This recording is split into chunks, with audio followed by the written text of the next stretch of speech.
Ils se sont toujours coalisés contre l'Afrique et les Africains. Tel est le thème autour duquel nous allons échanger ce soir. Ça ne remonte pas d'aujourd'hui que l'Occident et les Sémites ont cette pratique de se coaliser et venir attaquer l'Afrique. Ceci remonte depuis les premières heures de l'Égypte pharaonique.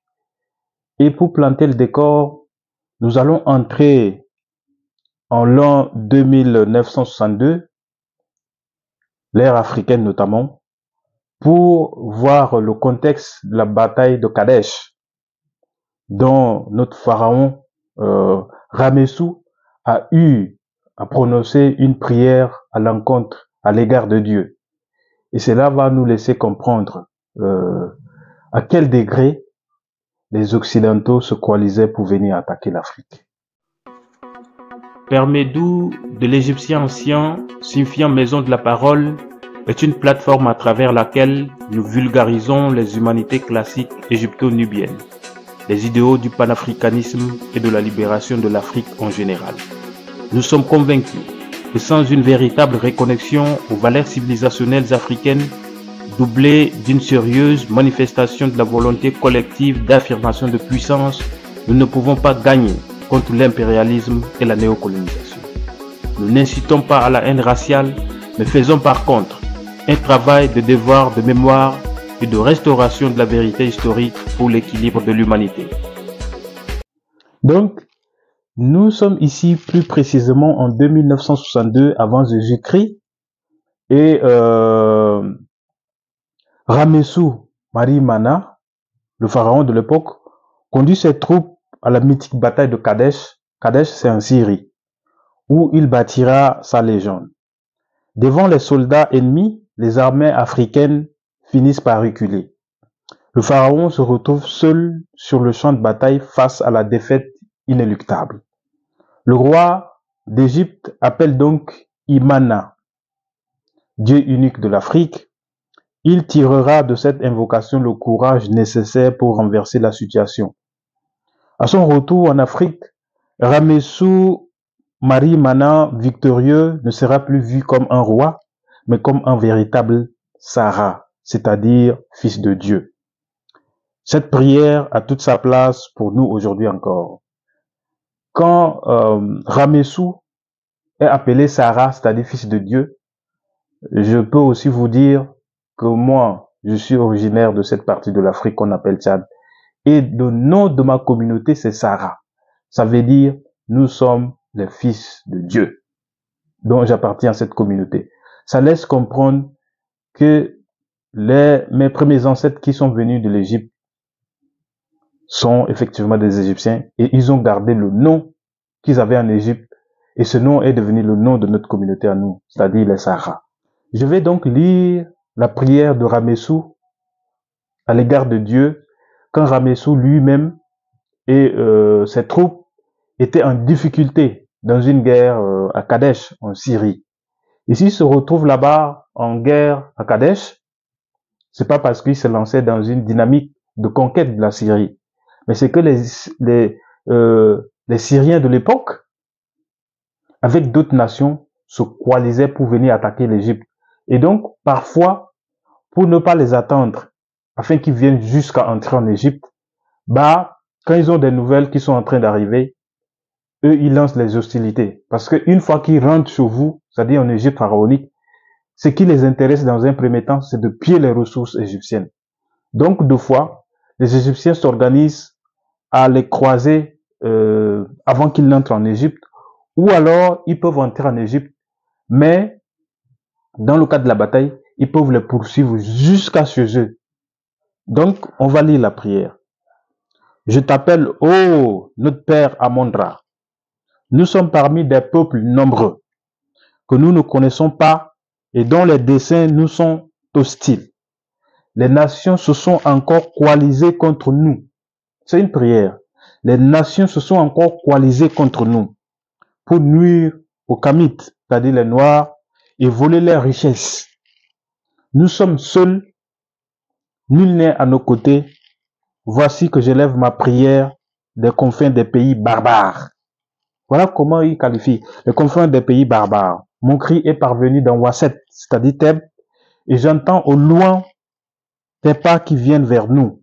Gloire à toi, ô Amon-Ra, le maître de l'univers. Ça veut dire que les nations se sont coalisées. Ça, c'est des mots qui sont ressortis dans les prières de Ramessou. Les nations se sont coalisées pour venir nous attaquer. Nous sommes parmi un peuple nombreux qui sont hostiles à nous et leur objectif est de voler nos richesses, de nuire au peuple kémite et de piller leurs richesses.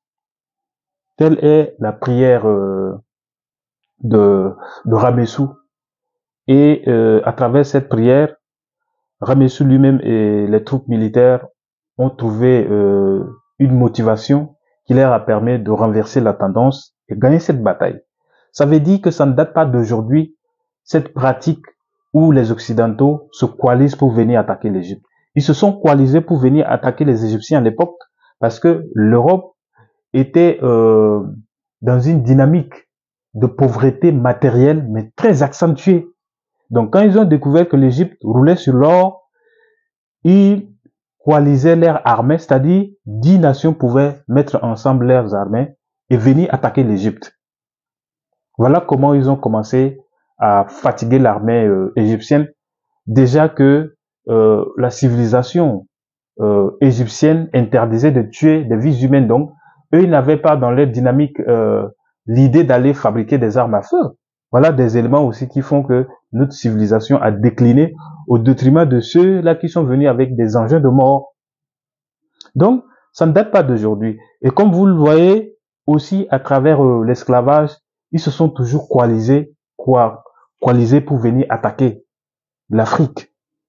Et ça nous a fait des siècles d'esclavage.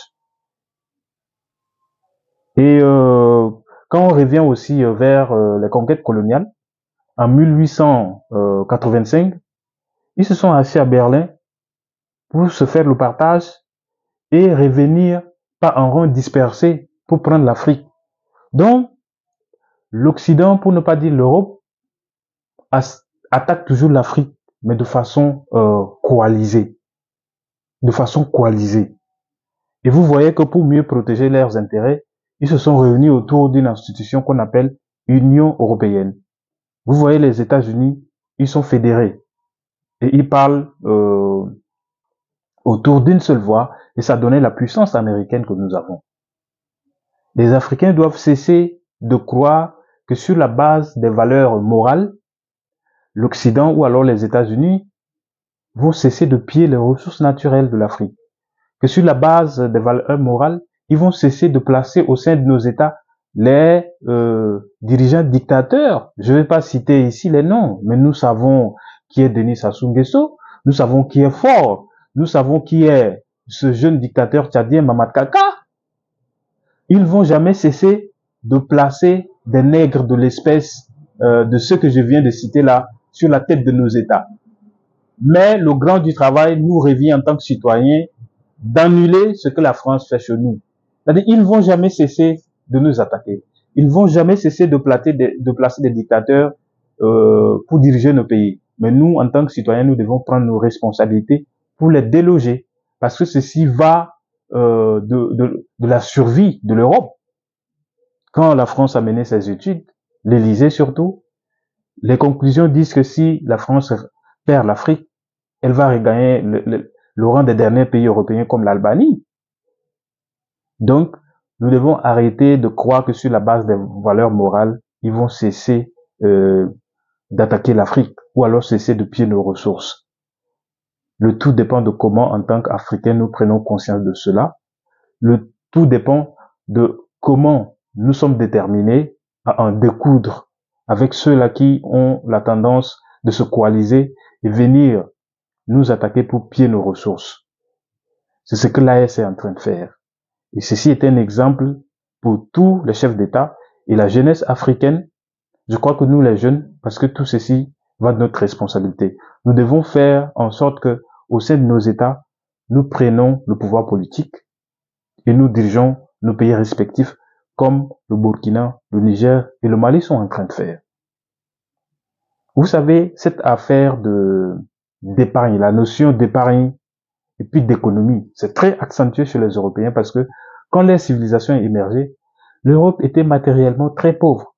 Dans toute l'Europe, quand ils venaient de sortir de la glaciation ourmienne, ils avaient à peine plus de 10 espèces d'arbres. L'Europe comptait à peine 10 espèces d'animaux. Donc, tu pouvais manger aujourd'hui, mais tu n'es pas sûr de trouver à manger demain. D'où la notion d'épargne et de crédit. Et ça fait que jusqu'à aujourd'hui, le capitalisme est très accentué là-bas parce que tu dois amasser. Même si tu en as pour 10 générations, tu dois continuer par amasser. Mais en Afrique, ce n'est pas le cas. Nos ancêtres ont émergé dans des conditions où il y a à manger, il y a la richesse. C'est-à-dire même le fruit. Tu sais que demain, il y en a toujours. Tu vas trouver à manger. Et nos pygmées, nos parents pygmées ont gardé cette pratique. Quand ils viennent à la chasse, le fruit de la chasse du jour est consommé.